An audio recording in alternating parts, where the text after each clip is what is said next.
R9 Leo 2.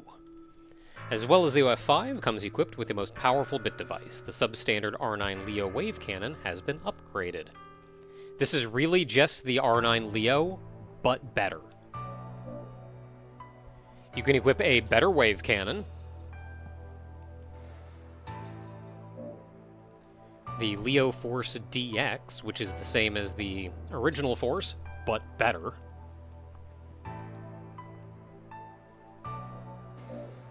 And the Psybit Plus, which again is the same as the regular Psybit, but better. The R9 Leo 2 is arguably one of the best ships in the game.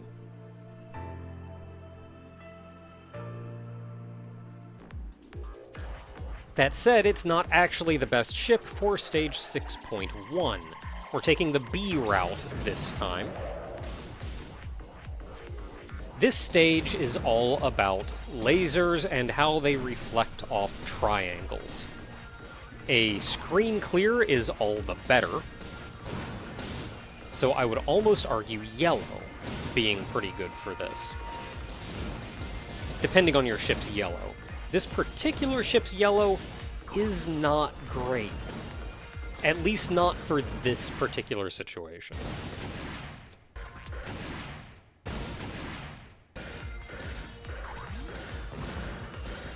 And you can see the little turrets on the left and right, some of which even move up and down, that shoot out the little green lasers that then bounce around the room.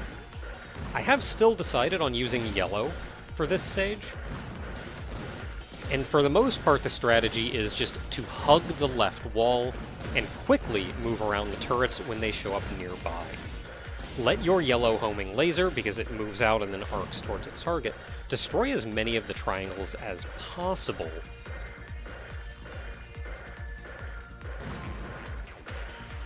And that should make your life notably easier, because that means they're not only not in your way, but also not reflecting as many of the enemy turrets' shots. At this point in the stage, I flip the Force around and start hugging the right wall instead of the left wall. It's just harder to get over to the left-hand side.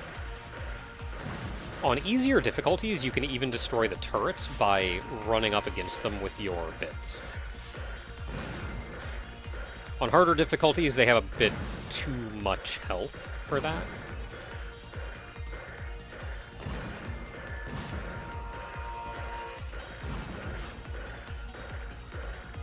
And right here,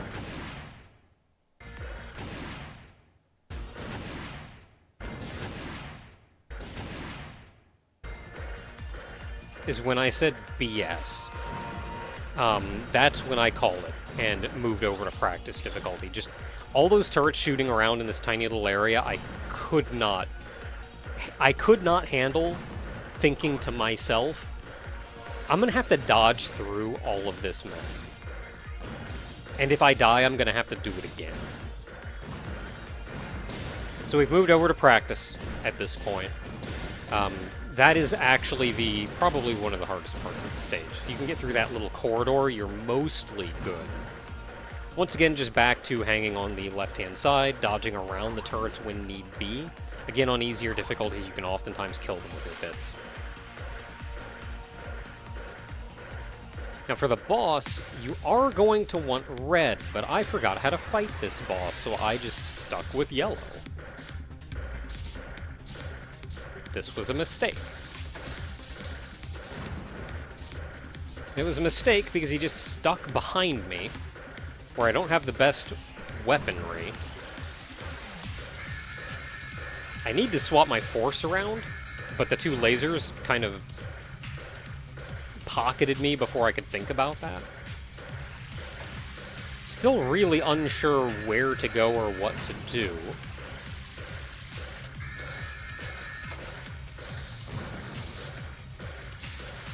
And right where I am now is a very bad location.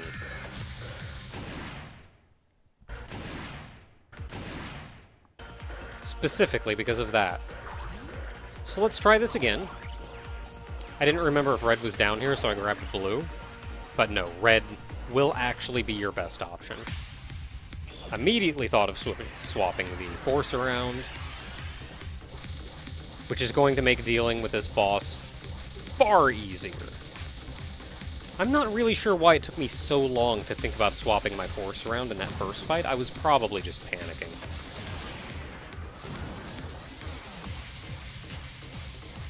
Now with the Psybits Plus, I almost didn't need to worry about swapping my force around, but I opted to anyway. And the boss is dead before it becomes too much of a threat. I feel like one of the OF units would have been far better at this stage, being able to use its bits to shoot downward. Also a force that was better at attacking below you.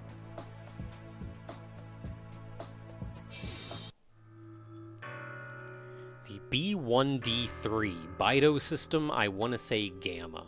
The last unit in the B1D series. Attempts to raise the Bido coefficient were ceased when effects on pilots could not be minimized. Terrifying. The Devil Wave 3. Many of the more Bido-shaped targets can be targeted with the new upgrade, lending the weapon high destructive power. However, many criticized the rear firing system, and development of this type of weapon was abandoned. The charge shot does come out of the back of the ship. Bido Force features a whip-like control rod, part of a Bido genetic research project. The Bido coefficient is extremely high. It secretes an acidic fluid from its surface during battle. The Force itself will drip when ejected. And it has the Bido eye bits and missiles. Whenever your ship is turned into a Bido, as what happened near the end of Final 1, and in a cutscene at the end of the previous stage, had you played this in not score attack mode, you get the B1D. So the B1D3 is simply the most powerful version of that. Now you're actually going to be getting a heavily practiced version of this run.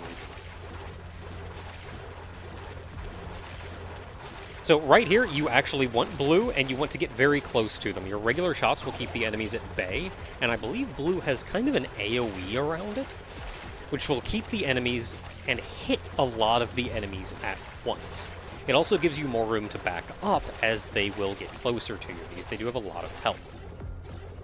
And when not hit, they will continue moving at you. Now, you're getting a practiced run because I completed this and then kind of gave up because I had a stupid hard time and then played through on practice.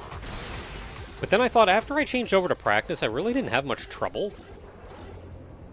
And I'd practiced it pretty good, and I felt bad doing that for a final stage. So I swapped back to normal, like the next day, very practiced, and I died like 2-3 times. So on practice, I had swapped my force around, right around here, to be behind me for the upcoming area. But on harder difficulties, I actually found it better to hang back. Once the gray enemies are dead through the area, blitz into the room and get up in this corner. Those gray enemies are the biggest threat here. And now I'm still hugging the top of the room because my goal is to get up into this little nook, and a gray enemy came out because he got stuck in the previous section. Okay, I got my eye on the guy that got stuck this time. Now, you want to get up top here. Once you've gotten up top here, you're fine. You want to get up top specifically for that guy that comes out of the water. Once you're good and safe, you can move down to the bottom to kill the guys coming along up out of the hole on the bottom. Once you're clear, grab red. This stage now is kind of a combination of more traditional R-types and the final styling, which is the much longer, slower-paced style, with a lot of more emotive areas, I guess. The very beginning of the stage is very classic R-type, very intense, easily the hardest part of the stage. Once you can get through that, the entire rest of the stage, comparatively, much, much easier. However, there are plenty of places that you can get killed in this stage without entirely understanding why, or where that thing came from, or that that was a thing that could happen.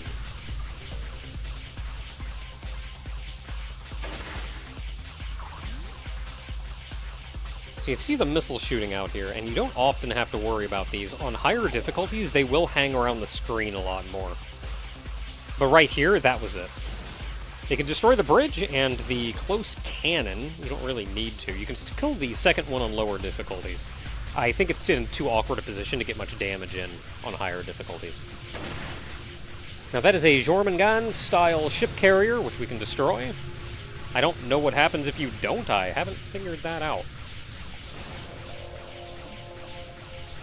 Now most of the ships that come by, you can kind of get behind, and they're not much of a threat.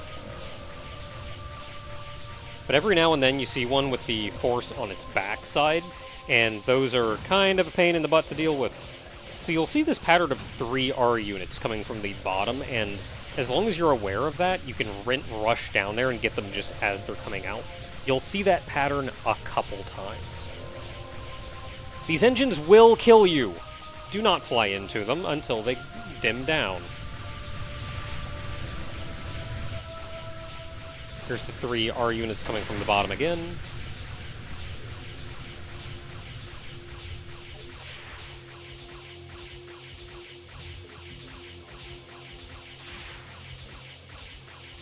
Now here, move up. Top of the screen. Because I don't trust those lasers coming out of that cannon. Some of them can hit you. Not all, but some. And I would rather not figure out which ones. This far right cannon can also be destroyed on easier difficulties, but he's in kind of too awkward a position on higher difficulties.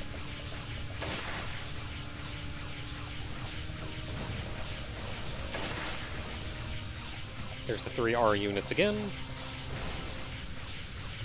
Another Jormungand unit. I was expecting missiles coming down, seeing as I saw them fired off in the distance, but alas.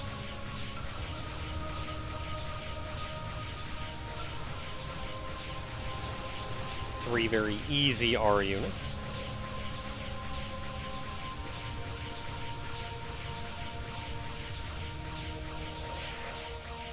Now right here, again, top of the screen.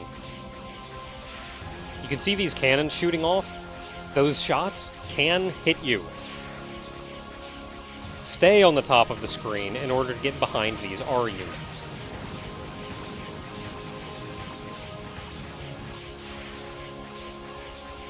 And stay high, because again, these shots can hit you.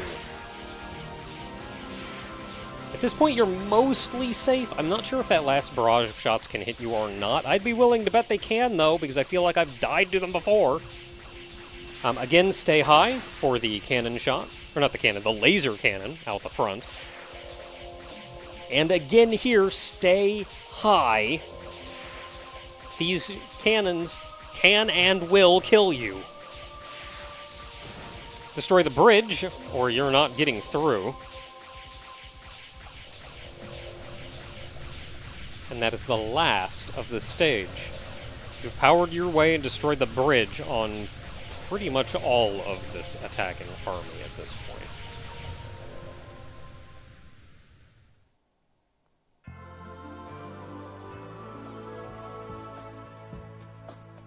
Once again, this was a final stage, so normally you would get credits. But we'll save that for next time.